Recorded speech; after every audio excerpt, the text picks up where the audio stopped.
If you're a maintenance supervisor for a commercial property, you've had to deal with everything from leaky faucets to flickering light bulbs. But nothing's worse than that ancient boiler that's lived in the building since the day it was built, 50 years ago. It's enough to make anyone lose their cool.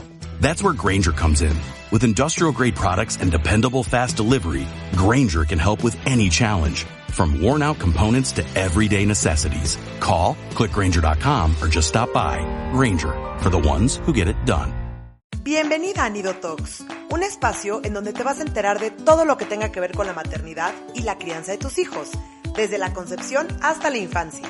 Y como ningún niño viene con instrucciones, invito a los mejores especialistas para resolver tus dudas y ayudarte a hacer la mejor versión en el papel más retador e importante de tu vida, el de ser mamá. Soy Michelle Asís y estoy feliz de acompañarte. Hola y bienvenidos a otro miércoles de Nido Talks. A partir de hoy vamos a tener una sección o varios episodios donde vamos a estar hablando todo el tema de la educación, de las diferentes pedagogías, etcétera. Y para inaugurar esta nueva como parte de este podcast, invité a Karen Salzman. Primero, antes que nada, la quiero presentar. Karen es mamá de 3 niñas, es pedagoga, es asesora de crianza, es cocinera, es lectora y es niña eterna. Estudió la licenciatura en Pedagogía en la Ibero y la maestría en Pedagogía en la UNAM. Y su vida profesional inició como maestra de primaria. Después de ahí estudió muchísimos diplomados y está certificada en disciplina y crianza consciente, crianza respetuosa y crianza positiva. Este interés en el mundo de las emociones la llevó a fundar en el 2012 Comienzos Conscientes, que hoy se llama La Tribu, desde donde acompaña a todos aquellos que llegan a nuestras infancias, mamás, papás, cuidadores y docentes, para que puedan entenderse ellos mismos y a sus peques a partir de la conexión profunda y con las evidencias científicas más recientes y relevantes sobre desarrollo infantil. Y hoy está aquí para platicarnos y para ayudarnos a saber cómo escoger esta parte de esta escuela, ¿no? De los niños, que muchas veces tiende a ser como un poco difícil. Karen, ¿cómo estás? Muchísimas gracias por estar aquí. Bienvenida. Hola, muchísimas gracias por la invitación. Es un honor estar aquí contigo platicando de este tema que es mi gran amor. Finalmente soy pedagoga de formación y de vocación, entonces me encanta hablar de las escuelas. Se me hace padrísimo. Yo también soy pedagoga de formación. Mira, guau. Muy bien. Me encanta. Sí. La verdad es una carrera divina. A mí me fascinó, me volvió loca. Pero Karen, bueno, entonces, a ver, vamos a empezar a adentrarnos como en este tema. Ahorita ya que estamos, ¿no?, a finales de julio, ya va a empezar agosto, ya los niños van a entrar a finales de agosto al colegio, y es un tema que a muchos papás les cuesta trabajo, no saben bien qué hacer, no saben bien en qué fijarse, ¿no? Cómo sé si es la escuela correcta para mi hijo, pero entonces les empieza a entrar como esta angustia de, bueno, entonces si lo meto ahí, pero qué tal si ya me arrepiento, o qué tal si no le va bien, o qué tal si el sistema educativo no va acorde con él. Entonces empiezan a tener como todas estas dudas. Entonces, ¿por qué crees que la decisión de escoger escuela es tan difícil para los padres? Bueno, lo primero que te diría es que en la Ciudad de México solamente hay 50,000 escuelas. Wow.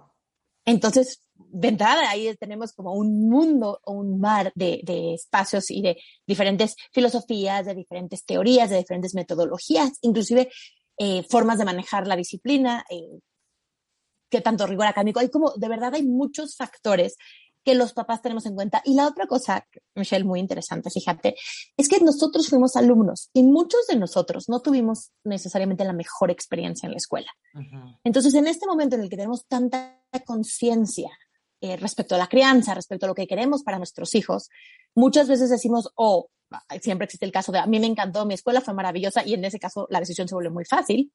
Pero hay esta otra parte de decir, no, mis hijos son individuos, ¿qué les va a funcionar mejor a ellos? ¿Qué nos va a funcionar a nosotros como familia? Entonces, ¿cómo navego en este mar gigantesco de opciones?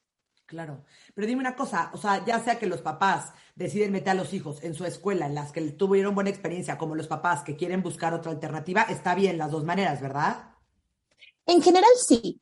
Mira, la verdad es que con todos estos temas es un poquito como con la distribución, digamos, normal de la conducta. Hay muchos niños que en efecto les funcionan bien la mayoría de las escuelas, uh-huh. Pero sí hay ciertos niños que no les funciona un método, que genuinamente no les funciona un método, o al revés, que les funciona especialmente bien algún tipo de método. Entonces, digamos que hay una media a la que realmente los puedes meter a donde sea, y hay algunos niños que sí pueden, son las excepciones, eso es importante como para que los papás y mamás se queden tranquilos. No es lo usual que un niño la escuela lo marque a nivel profundo de que realmente le acabe afectando negativamente, pero sí existe. Claro. Claro, claro. A ver, si tú le pudieras, o sea, un poquito como guiar a los padres, ¿qué es lo más importante que ellos tienen que considerar a la hora de elegir escuela? La escuela, lo primero es que la escuela es una continuidad de la casa. Okay. Los niños pasan en la escuela muchísimo tiempo. La jornada escolar de cuando son chiquitos es un poquito más corta, pero llega a durar hasta 8 horas y a veces hasta 10, depende un poquito del espacio y si hay extracurriculares y etcétera, ¿no? Pero si tú piensas que un niño pasa despierto entre 12 y 14 horas, eso quiere decir que va a pasar mínimo una tercera parte del día en la escuela, máximo la mitad de su día. Entonces se vuelve una extensión de la casa. Entonces, ahí hay el primer paso y lo más importante es que papá y mamá sientan que la escuela es un espacio seguro y un espacio en el que, de alguna manera, se está dando continuidad a lo que están haciendo en la casa. Ok. Entonces, ese es... Dime, perdón. Eso es lo más importante. O sea, lo que tú le dirías a los papás, en vez de enfocarte si es religiosa, si es laica, si tiene primaria, o sea, si tiene después secundaria prepa, o sea, no, lo más importante es que sea, que ellos se sientan como con esta confianza y esta seguridad de, sé que están seguros en la escuela, sé que están un poquito como siguiendo un poco, pues, mis enseñanzas o mi manera de criar o de educar, ¿no? En la escuela. Claro, no se puede clonar, evidentemente la escuela no es la casa.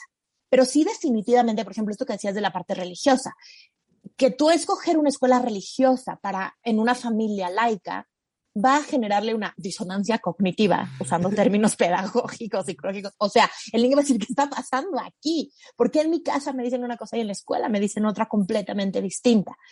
Entonces, ese es un punto definitivamente importante a tener en cuenta. Y la otra parte es esta idea de decir, los niños necesitan sentir que papá y mamá confían en la escuela, que confían. Claro que se vale quejarse, claro que se vale decir, oye, esto no me estoy sintiendo cómodo con esto que está manejando, pero es algo que no le debemos de transmitir a los niños. Y es chistoso porque de repente lo hacemos mucho como papás, ¿no? Híjole, tu maestra, no puede ser. O no puede ser que la directora haya decidido eso. Imagínate qué vulnerable como niño esta idea de decir, mis papás, que son mi fuente máxima de seguridad y de confianza en el mundo, no confían en el lugar en el que paso la mayoría del tiempo. Sí, está cañón. Sí, me llevas a mi siguiente pregunta. O sea, tus valores tienen que estar acorde con los valores de la escuela. Sí, tus valores, tus prioridades, la manera de ver el mundo. Si tú vas a meter a tus hijos en una escuela que, por ejemplo, es muy rigurosa académicamente, nuestras escuelas que hay toneladas de tarea y pasan en los niños muchísimo tiempo bajo muchísimo estrés y mucha presión, y tú les vas a estar mandando desde la casa este mensaje de, no, mi vida, relájate, esto no es importante, no pasa nada. Se vuelve muy complejo, pero también al revés.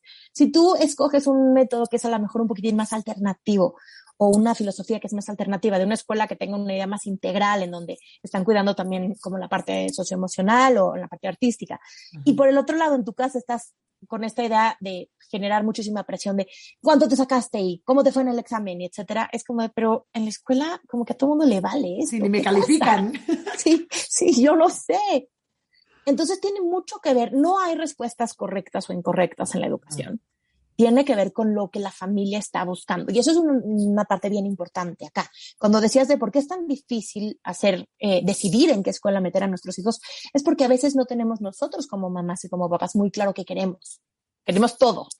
Claro. Sí, claro, queremos, pero la parte académica, pero también la parte socioemocional, pero también queremos como unas maestras como muy especializadas con los niños, pero también queremos que tengan recreo y se diviertan, pero también queremos, o sea, no, muchas veces está difícil como está, pues un poquito como enlistar. O sea, que lo primero que tú recomendarías es que mamá y papá se pongan de acuerdo y que un poquito como enlisten como los aspectos o las prioridades que son más importantes para ellos. Sí, tal cual. Exacto. En los procesos de asesoría, lo primero, yo siempre parto con los papás de platicar con ellos. Tengo tal cual una lista de estos aspectos. A veces algunos son obvios, ya los platicamos, la parte religiosa, la parte académica, pero por ejemplo, ¿qué pasa con la parte de multicultural? Quieres que tus hijos, y todos tienen pros y contras. Si quieres que tus hijos estén, por ejemplo, en un espacio internacional increíble, donde van a conocer a todos los niños a niños de todo el mundo, es una experiencia muy enriquecedora, pero tienes que partir de la idea de que estos niños entonces se van a estar yendo todo el tiempo. Entonces, son hijos de expatriados que vienen unos años a trabajar al país y después se van, ¿no? Exacto, exacto. Entonces, hay esta parte, ¿no? Hay esta parte, por ejemplo, algunas me dicen, yo quiero muchísimo rigor académico, pero también quiero la parte socioemocional muy cuidada. Y les decía, híjole, es que también hay que entender que el tiempo de las escuelas es limitado y las escuelas están tomando decisiones todo el tiempo. Ponerle mucha atención a la parte socioemocional, tú, como experta en esto, sabes que toma tiempo. El hecho de que una escuela, de que una maestra tenga el permiso, por decirlo de alguna manera, de la dirección, de parar una clase cuando hay un conflicto y genuinamente, si el niño le está pasando mal, tratar de entender qué hay detrás de la conducta, tratar de darles herramientas de resolución de conflictos, implica parar la clase. Y si tú tienes esta presión académica de no, termina el currículum, tienes que terminar y tienes que enseñarles a los niños a dividir la semana que entra porque ya va a ser la competencia nacional de matemáticas, no lo puedes hacer. Entonces no se pueden hacer todas las cosas al mismo tiempo. El tiempo es limitado finalmente. Ay, no me está dando angustia, Karen, y ni hijos tengo. O sea, no me los metería. Oye, también creo que es algo que tenemos que considerar y te platico esto porque esto yo lo veo en mi parte personal, ¿no? También tenemos que ver un poco nuestra propia experiencia como padres en las escuelas, ¿no? O sea, por ejemplo, te voy a contar una anécdota. Mi mamá estudió en el Liceo Franco-Mexicano y una de las cosas por las cuales a mí y a mis hermanos no nos metió ahí fue por esta parte lo que tú dices. Todos mis amigos se iban y se me hizo horrible que hacías un vínculo increíble, un bonding padrísimo con alguna amiga y de repente, no, pues ya su papá ya lo regresaron a Francia o a Suiza o lo que sea. Entonces mi mamá decía, no, yo quiero que vayan a un colegio en donde puedan de verdad hacer amistades porque dentro de su propia experiencia, miedo o no quiso como repetir estas cosas, ¿no? Entonces también creo que, o tú me dirás, como padres tenemos que hacer también mucha conciencia de cómo fue mi experiencia en los colegios, qué sí me gustó, qué no me gustó, qué me gustaría repetir o qué me gustaría como que no repetir con mis hijos. Claro, y ahí estás hablando de un punto importantísimo que hay que tener en cuenta como mamás y como papás. Estamos preparando a nuestros hijos para un mundo muy distinto al que nos prepararon a nosotros. El mundo cambió muchísimo. Entonces, finalmente, lo que sí es una realidad generalizada de todas las escuelas, de todos los colegios, es que estás preparando a los niños para el futuro. Oye, Karen, y tengo una duda. Esta parte de que estamos preparando a los niños al futuro, ¿qué ahorita ves importante que probablemente nuestros papás o así no lo veían con nosotros? Bueno, de entrada la parte socioemocional, definitivamente. Cuando yo era niña, yo creo que mis papás fueron a la escuela, es que no me acuerdo que hayan ido a la escuela si no era para ir a un festival. Yo era una niña relativamente bien portada, ¿no? Entonces, básicamente, como mamá o como papá ibas a la escuela, si tu hijo se portaba mal, entre comillas, y usualmente era la mamá. Entonces, definitivamente esta atención a los procesos socioemocionales, esta idea de que los niños no son, o sea, es el alejarte de este modelo que le llamamos el modelo fabril, ¿no? Esta idea de la fábrica, en donde creemos o partimos de la idea de que lo que estás haciendo con los niños es homogeneizarlos, es hacer clonecitos unos de los otros, así como si fuera una fábrica. Hoy en día eso ya no existe. Hoy en día una escuela, un colegio que realmente esté a la vanguardia siguiendo lo que sabemos de cómo funciona la educación, estamos partiendo del niño como individuo. No a todos los niños les funciona lo mismo, no todos los niños actúan desde la misma motivación.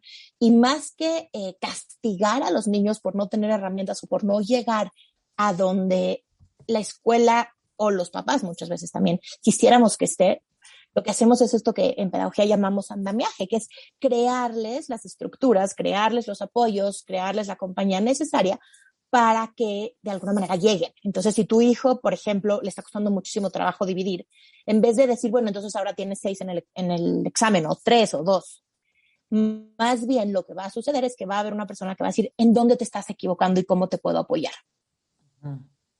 Sí, ahorita lo que me estás diciendo me viene a la cabeza esta frase de Einstein que dice que si juzgas a un pez por su habilidad de trepar árboles, vivirá toda su vida pensando que es un inútil.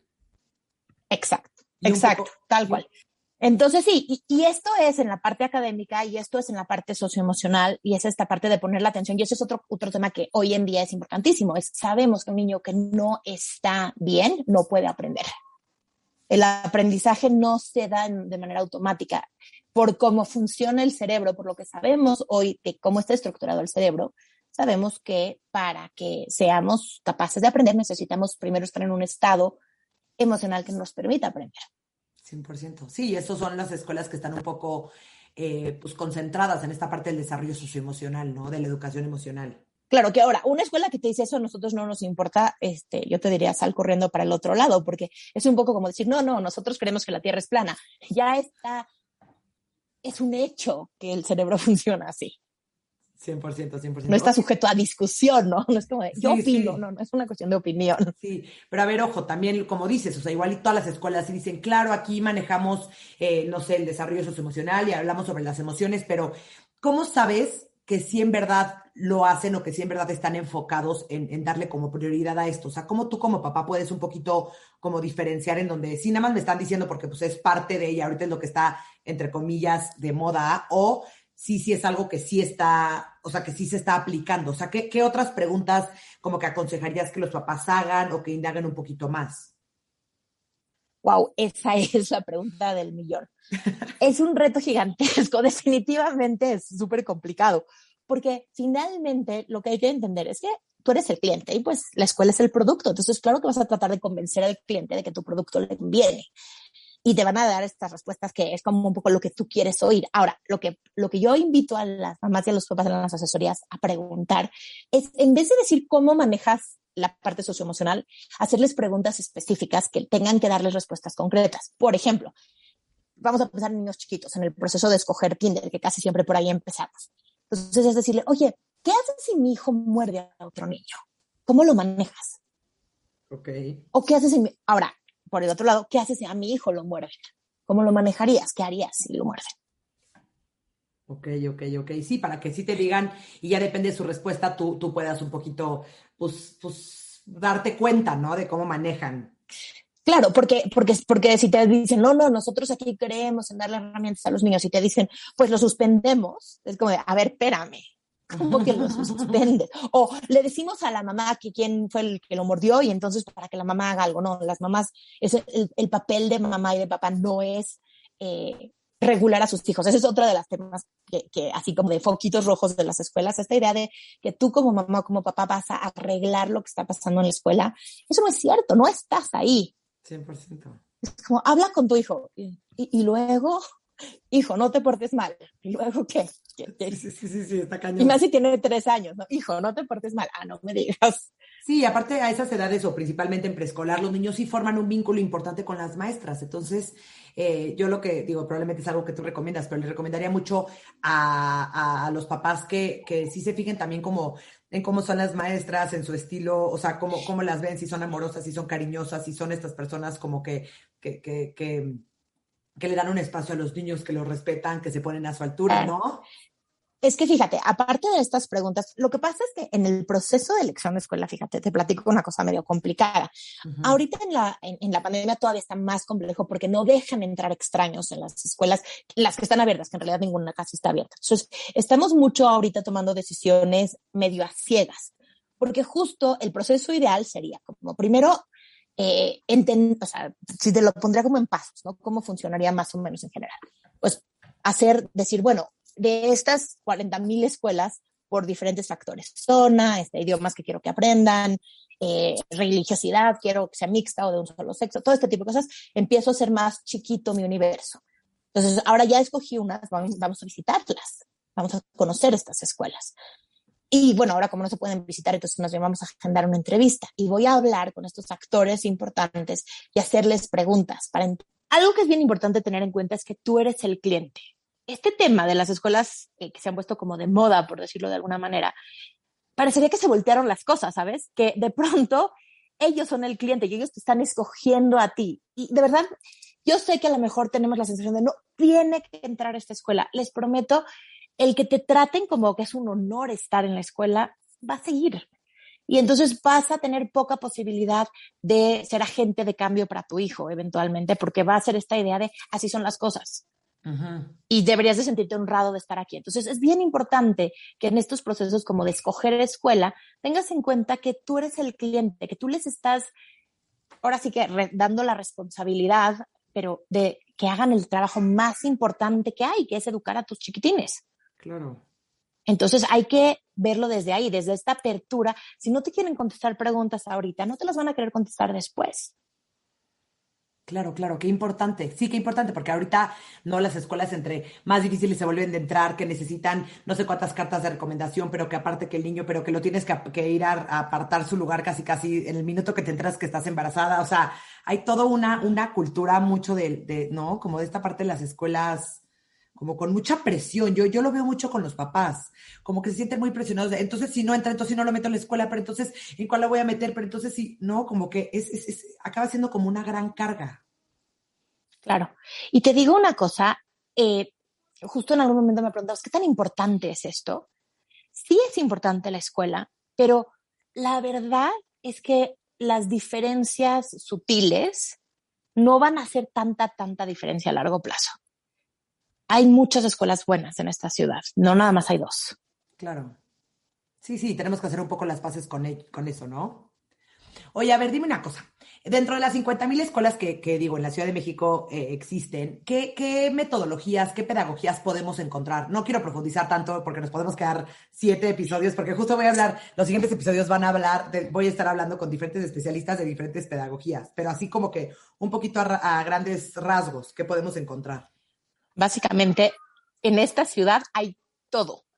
Ahora, ¿qué es todo? Porque vamos a empezar por ahí.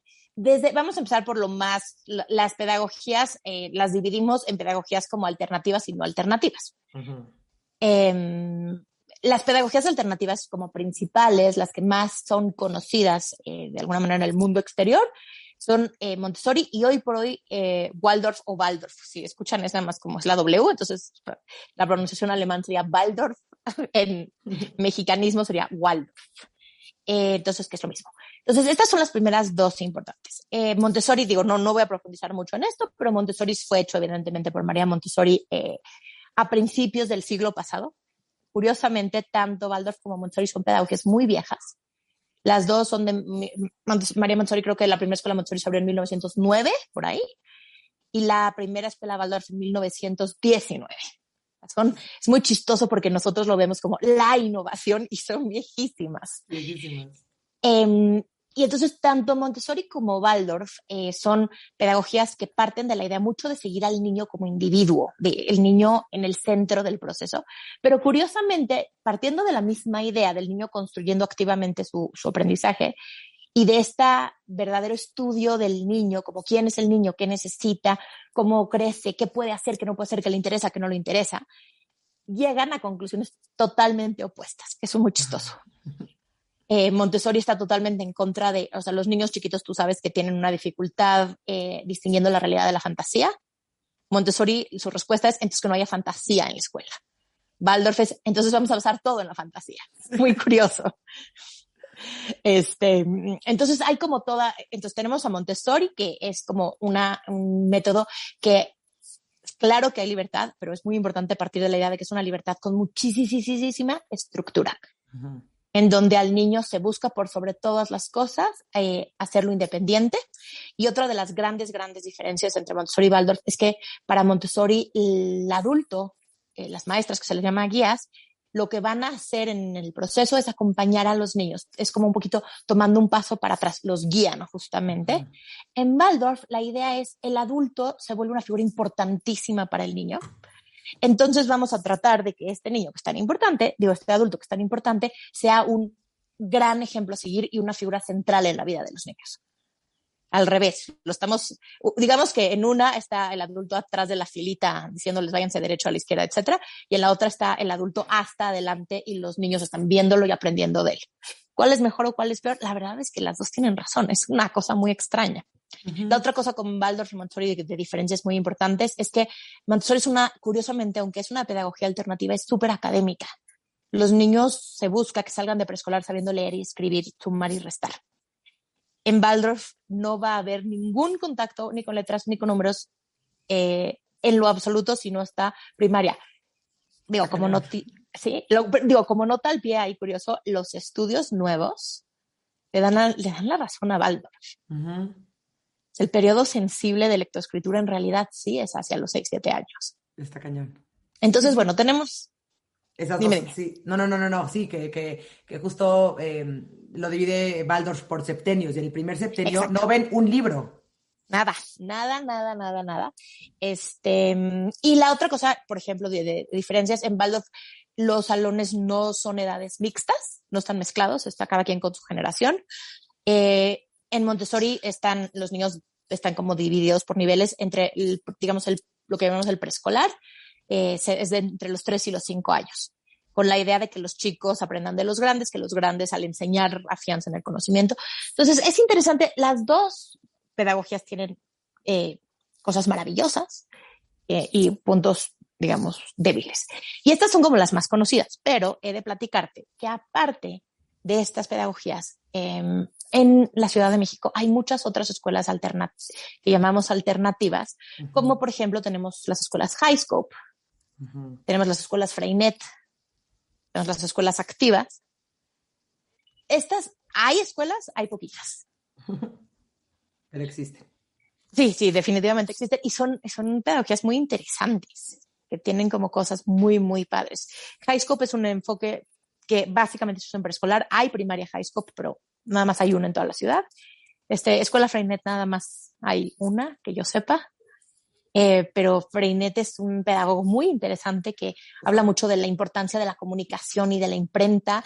En ese entonces, ahorita yo pensaría que en una escuela Freinet más que imprenta harían como blogs o algo así, porque esto de operar la imprenta ya se les enseñaban a los niños a escribir, a comunicarse, o sea, como esta parte de la palabra como gran herramienta de comunicación y de movimientos sociales. Entonces, eso también existen. Oye, con todo esto me regresaste a la universidad. A Freinet, sí. Sí, es muy divertido verlas en acción, ya sabes, cuando leíste la teoría y luego las ves y dices, ¡ay, órale! Está cañón. Sí existen. Sí existen. Las activas están basadas mucho en Dewey y pues es como una cosa de proyectos, pero muy metiendo las manos. Y pensando otras pedagogías alternativas que podemos encontrar como con bastante más frecuencia, las escuelas Reggio.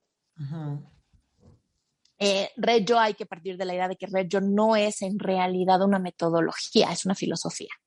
¿Cuál es la diferencia? Un método es cómo se hace, cómo se lleva a la práctica esto. La filosofía viene como de contestar estas preguntas esenciales. ¿Qué es educar? ¿Qué es el niño? ¿Qué es el maestro? ¿Qué es el adulto? ¿Para qué vamos a la escuela? Está cañón. Entonces, el problema ahí es que entonces Reggio es una filosofía y al momento de llevarlo a la práctica, pues un poco cada quien hace lo que entiende. Sí, no hay como una, ¿cómo se llama? No hay como una capacitación oficial del método. Bueno, sí, ni siquiera hay didáctica real, ya sabes, es como, entonces un poco, digo, hay escuelas que pertenecen, o sea, cuando en el momento que dices, oye, ¿cómo sé si la escuela es de verdad neta Montessori o neta Reggio o neta Waldorf?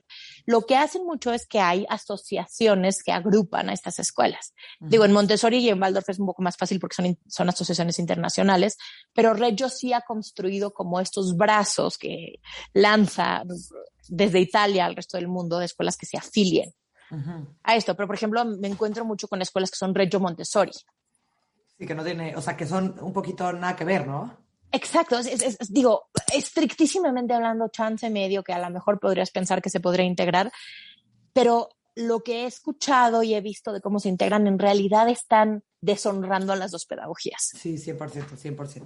Oye, ¿y de las pedagogías no alternativas que encontramos? Fíjate, eso es un tema muy interesante, muy complicado. Estamos justo estoy en un proyecto tratando de navegar todas las escuelas o prácticamente todas las escuelas de estas 50,000, digamos las 40,000 que no se autodenominan en estas pedagogías alternativas, se van a llamar a ellas mismas, ¿cuál es la palabra mágica? Constructivistas. Todas son constructivistas. Y es como de, bueno, claro, porque existen escuelas que se autodenominan como tradicionales, pero son muy poquitas. Porque la verdad es que hoy por hoy decir que eres tradicional es un poco como decir, ¿qué crees? Le pegamos a los niños en la escuela. Es como exacto. Es tan anticuada la idea. Exacto. Ya, el hecho de que el niño activamente construye su aprendizaje con base a sus conocimientos, o sea, lo que sabía antes y en una como labor de co-construcción, ya, es un hecho, eso no se discute. La idea del niño como un vaso vacío al que le echas información, nada más por todo lo que sabemos desde la psicología, desde el neurodesarrollo, desde la medicina. Ya, eso no existe. No hay vasos vacíos. Los niños ya vivieron, los niños ya saben cosas, los niños les interesan cosas, ya sabes. Entonces, bueno, ese es un problemón, porque entonces, ¿cómo sabes si es constructivista o no? Si te están diciendo que todas son constructivistas. Porque entonces luego te empiezan a echar encima otros términos que en realidad acaban como siendo, como que los tienes que interpretar.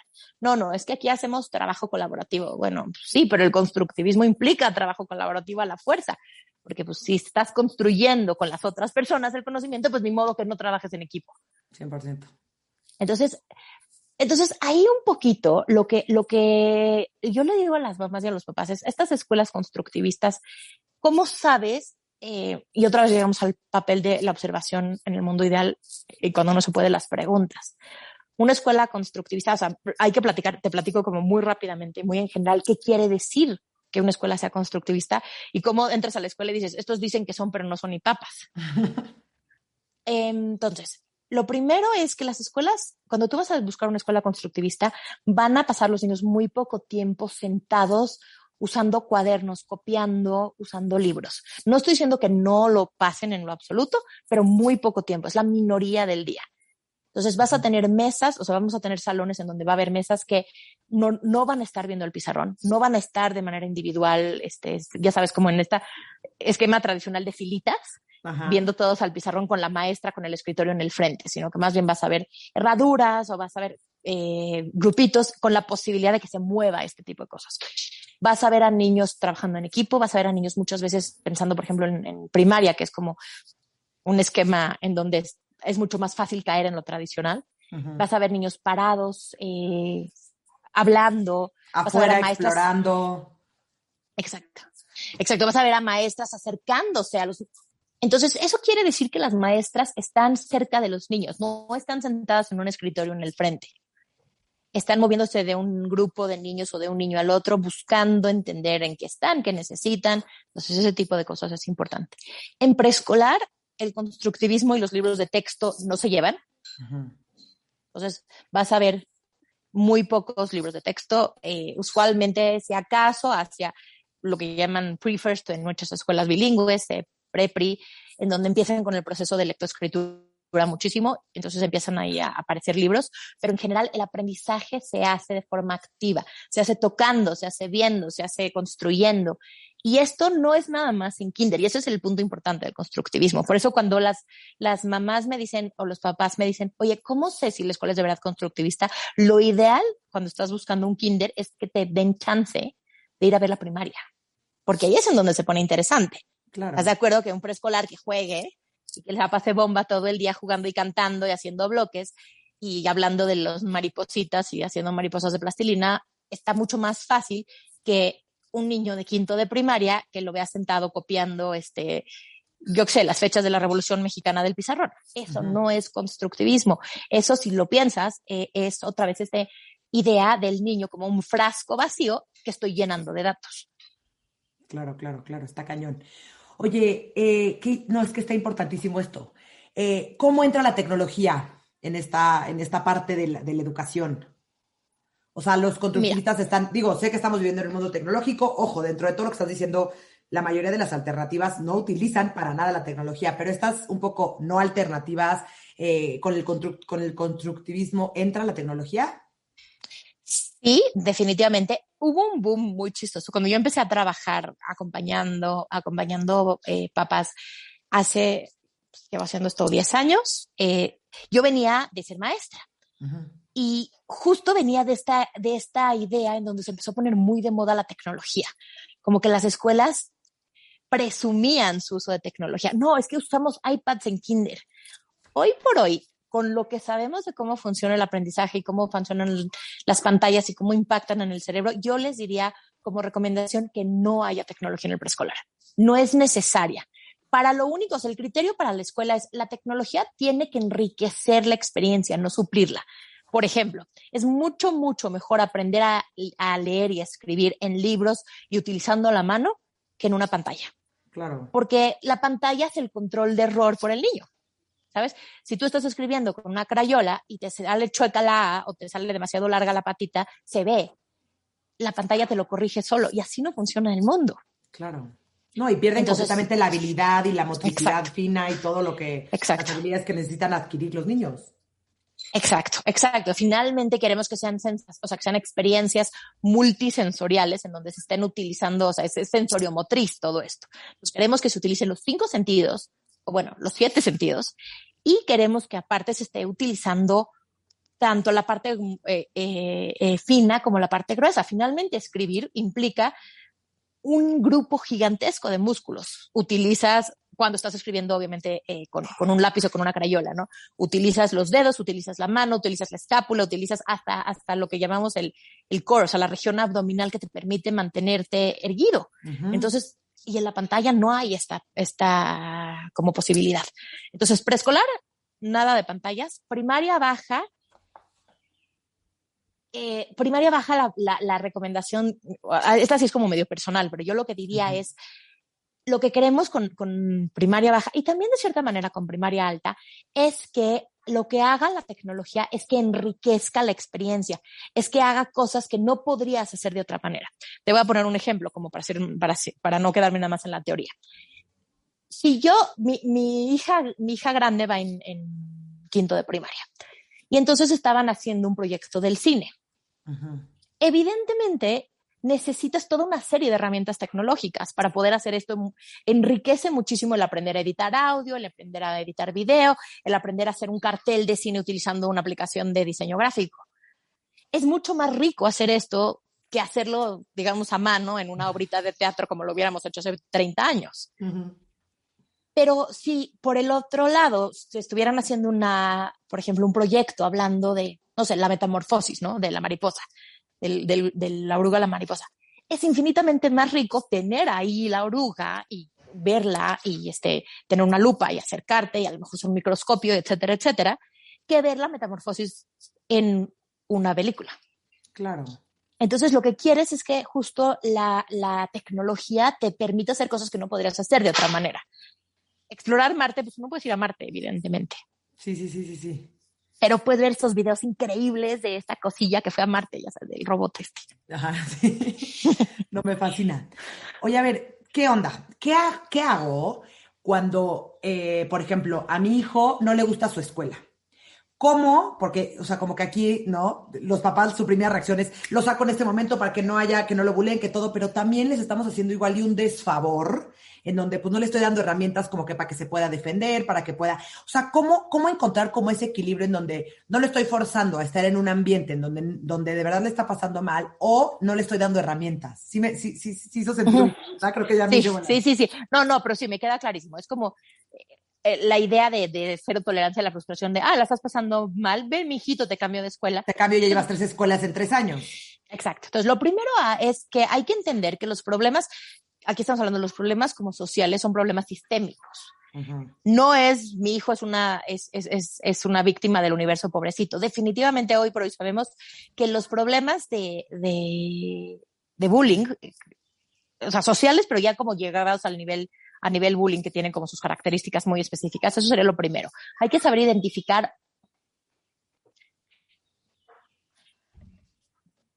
Otra vez. Hay que saber diferenciar el bullying de las interacciones de conflicto que son naturales al ser humano. Entonces, eso sería como lo primero, ¿no? Darte cuenta. Y luego hacemos un equipo con la escuela buscando no nada más colgar a la persona que está lastimando a mi hijo de la barandera. Eso no va a funcionar porque de alguna manera va a encontrar a otra persona así. Son dinámicas de poder y de alguna manera la sensación que está mandando nuestro chiquito al mundo es una sensación de vulnerabilidad de la que se está enganchando el niño que está buscando como esta relación de poder, que también el otro niño está mal, no estoy diciendo que no, y hay que trabajar con él de manera intensiva y fuerte. Pero entonces se trabaja siempre. Buscamos que la escuela nos proponga un programa en donde nosotros acompañemos a nuestros hijos, de preferencia con ayuda profesional muchas veces, que acompañen a los papás, acompañen al niño, sobre todo los niños más grandes, en donde la escuela nos diga qué va a hacer sin exponer obviamente a la persona que está agrediendo, pero cómo van a manejar eso de manera sistemática. No es nada más expulsarlo 2 días, porque ¿y esto qué? Va a regresar a la escuela y va a estar todavía más enojado.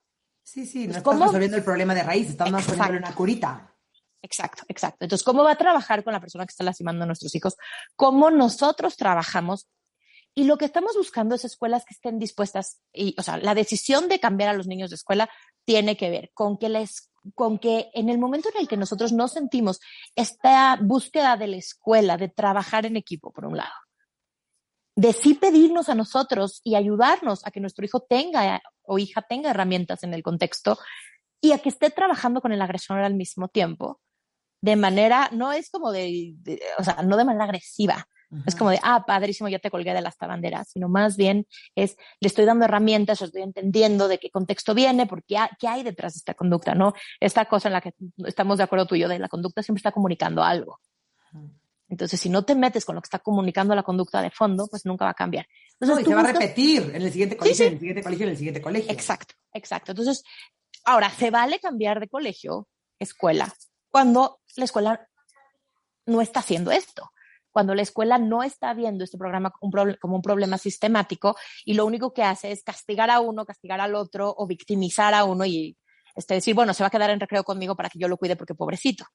Entonces, más que esto no es solucionable, es qué tantas herramientas, qué tanto conocimiento, qué tanto apoyo recibes de la escuela, le das chance a que estos procesos tengan seguimiento y si sientes que a veces sí vale la pena cambiar a los niños de entorno cuando ya está viciado la relación. Claro, claro. ¿No? Sobre todo con los niños grandes. 100%. Oye, me gustaría agregar algo ahí, porque yo digo, probablemente tú también lo ves mucho en consulta, que toda esta parte los papás están como culpando mucho a las escuelas, ¿no? O sea, como que, no, mi hijo es el más inocente y es por culpa de la maestra que lo reprobó y es por culpa de la maestra que le puso esas consecuencias y mi hijo, ya sabes, es un santo que nada, no puede tener ningún error. Claro. O sea, también vemos papás que se meten de más, ¿no? Y no confían como en las maestras, como en las directoras, como en las decisiones, como en las consecuencias que les pone el colegio y están ahí los papás como victimizando a sus hijos y victimizándose a ellos, ¿no? Sí, es un poco lo que decíamos, lo que te decía al principio del mensaje que tú mandas como familia al mandar a tus hijos a la escuela. Si tú no estás cómodo con la escuela, si no te está gustando cómo manejan las cosas, háblalo con la escuela, no con el niño, porque estás poniendo al niño en una posición súper vulnerable. Claro. Imagínate que tus papás, o sea, mamá, estás loca, porque todos los días me mandas a un lugar en donde los adultos que se supone que me mantienen seguro no saben lo que están haciendo y son unos inútiles. Sí, porque es lo que escuché en mi casa. Exacto. Si de verdad crees que la maestra es una inútil y no sabe lo que está haciendo, si de verdad lo crees, cambia a tu hijo de escuela. Pero no se lo digas a él, porque imagínate qué vulnerable es estar en un espacio en donde un adulto que te está cuidando, tu mamá, que es la persona más importante en tu vida, la que te dice cómo navegar en el mundo, dice que es una idiota. Perdón por la palabrota, pero... Está perfecto. Entonces es muy importante esta parte de que el mensaje ante nuestros hijos es escuchar con atención. Y ahí te va. Te voy a decir una cosa ahorita que pensé que es súper importante, que pasa muchísimo, no sé si te ha pasado. Los niños son seres de conexión. Los niños necesitan sentirse visibles ante nuestros ojos como mamás y como papás. Y sobre todo cuando crecen, muchas veces se vuelven como de alguna manera un poco más independientes y empezamos a hacer cada quien nuestra propia vida. Pero de repente se empiezan a sentir, siguen necesitando esta conexión, ese es el primer punto. Y entonces resulta que yo como mamá o como papá estoy muy ocupado, estoy trabajando, estoy haciendo mis cosas y de pronto llega mi hijo o mi hija y me dice, oye, es que en la escuela me están molestando, o es que la maestra es una injusta porque me hizo esto, o es que ya no quiero ir a la escuela. Y de pronto conectamos muy profundamente con los niños a partir de esto. ¡Oh! ¿Cómo? No, a ver, espérame, ¿pero qué te dijo? ¿Pero qué pasó? Y entonces se acaba volviendo una dinámica medio rara de, desde aquí se conecta. Y entonces crecemos muchas veces estas cosas. Entonces lo que nos toca hacer cuando, no sé si coincides conmigo, cuando los niños llegan a decirte que no la están pasando bien en la escuela, primero que nada es escuchar, de verdad escuchar, no oír, sino escuchar. Y ya que escuchamos, empatizar con ellos. Sí se debe haber sentido horrible que no querían jugar contigo o lo que sea, y tratar de ayudarlos a buscar estrategias, en vez de convertir esto en una guerra civil contra la escuela, la maestra, el otro niño y su mamá. Y también hacer esta revisión interna de qué tanto mi hijo o hija está viviendo como de, esto me genera mucha conexión. Claro. ¿Qué tanto estoy conectando de otra forma en otros momentos? Sí. Tú como papá hacer como este examen de, a ver, y lo quiero poner entre comillas porque odio esto, como le llaman, pero esta llamada de atención, que sí es una llamada de atención, pero no la manera en la que normalmente lo Claro, es una búsqueda de conexión, ¿no? Búsqueda de conexión, exacto. Sí, tú como papá hacer conciencia de qué tan desconectado he estado, qué tan preocupado con otras cosas he estado, está viendo mi hijo que, ya te caché con esto, te me conectas rapidísimo, ¿no? Por ejemplo, también son hijos que se enferman mucho y mamás que se conectan mucho con la enfermedad, entonces el hijo dice, poquito, o sea, vamos. Por aquí es. Por aquí es, ajá, exacto. No, sí, qué importante esto. Oye, Karen, me gustaría pasar a la última sección del episodio, en donde estamos un poquito viendo mitos y un poco si es verdadero o falso, como que un poco lo que creemos. Entonces, contéstame si es verdadero o falso y una pequeña respuesta en por qué. Va. Tu hijo se tiene que graduar de la escuela en la que entró en preescolar. Totalmente falso. Una de las cosas que aprendimos en la pandemia justamente es que los niños son altamente adaptables. Si no está funcionando, se vale cambiar. Y muchas veces hay escuelas que son especialistas en ciertas etapas de desarrollo. Y entonces, para que se baje la presión, no tienes que tomar la decisión de los siguientes 12 años de la vida de tu hijo. O sea, toma la decisión lo que ahorita le está funcionando. Exacto, absolutamente. A él y a ti. Exacto. Oye, ¿todos tus hijos tienen que ir en la misma escuela? Falsísimo. El único problema que tiene que tus hijos no vayan en la misma escuela es que logísticamente, me pasó personalmente, es un poco desesperante que haya tantas juntas y tantas dinámicas y de otra junta. Pero realmente a los niños, o sea, pueden conectar perfectamente sin ir en la misma escuela. Perfecto. No a todos les funciona lo mismo. Perfecto. Oye, la escuela te tiene que dar como buena vibra, como este buen feeling a ti como papá. Súper cierto. Nada es más poderoso para tomar decisiones que la intuición. Si no te late, hazle caso. Perfecto. Oye, la escuela de tu hijo tiene que tener los mismos valores que tienes tú. Esa es como complicada la respuesta. Es parcialmente cierto. O sea, nadie va a tener valores idénticos porque finalmente somos individuos y las escuelas están llevadas por personas, no son entes que existen en sí mismos. Si son diferentes, tienes que estar tranquilo con esos. O sea, con eso. No tiene que ser idéntico, pero tiene que ser algo que a ti te haga sentir cómodo y con lo que estés a gusto. Ok. Oye, ¿es de pena hacerle preguntas a la directora o a las maestras? Falsísimo. Puedes preguntar todo lo que necesites. Nada más, mi recomendación es siempre acercarte. Les voy a dar como un tip de mamá maestra, de haber sido maestra muchos años y de cómo acercarte a una maestra y tener buenas respuestas. A las maestras no nos gusta sentirnos perseguidas y juzgadas. Creo que a nadie. Ajá. Pero pues a las maestras tampoco. Entonces te vuelves la mamá de, y ahí va la mamá de Juanito otra vez. Entonces, más bien, la idea es acercarte a la maestra en cómo te puedo ayudar yo a ti. O sea, estoy viendo esto que me preocupa. ¿Qué estás viendo tú para que te pueda yo ayudar? Y desde entonces, si lo haces desde ahí, vas a ver que se abren las puertas del salón o de la dirección de par en par. Ok. Me fascina. Oye, lo más importante que tengo que enfocarme para elegir escuela es la parte académica. Depende de cada familia. O sea, es falso, depende. Cada familia tiene prioridades distintas. Tiene que ver con lo que tú quieres en tu vida, lo que te es importante, cómo lo vives tú. Me fascina. Karen, qué padre plática, de verdad que, bueno, o sea, me podría echar 3 horas más chismeando aquí contigo, porque de verdad que qué interesante es todo el tema de las escuelas y qué importante es como papás tomar decisiones informadas. La decisión que tú decidas como familia se vale, pero que lo hagas desde una conciencia de lo estoy haciendo por esto, no por borrego, no porque mi cuñada metió a sus hijos, no porque es la que me queda aquí al lado, no porque es con la que en la que estudié yo, ¿no? Como que tener como esta información como muy específica. Exacto, de acuerdísimo. Y siempre es un gusto platicar contigo. Es muy rico platicar cuando estás alineada en esta visión de ver el mundo y la crianza y la educación y el acompañamiento. Así que muchas gracias por la invitación, de verdad es un honor. No, eres lo máximo. Gracias a ti y por favor regresa aquí al podcast a platicarnos de algún otro tema interesantísimo. Con muchísimo gusto. Le hago rápidamente el comercial. Si alguien quiere como más información de esto, de cómo tomar estas decisiones informadas, con muchísimo gusto acérquense conmigo. Justo tengo esta visión híbrida chistosa de haber sido maestra. Entonces conozco, es como esto de lo que hay detrás de lo que hay en esta parte de la escuela que muchas veces como mamás y papás no vemos. 100%. ¿Tienes un curso, no, de este tema? Tengo un curso o asesorías, lo que sea que le queda mejor a cada papá, justo de Escogiendo Escuela, en donde hablamos de las metodologías y de estas como pequeños tips y preguntitas que te pueden ayudar. Me fascina. Karen, gracias por estar aquí, gracias a todos por escucharnos y nos vemos el próximo miércoles donde vamos a empezar a hablar de todas las pedagogías que encontramos en general. Gracias a todos, bye. Gracias, bye.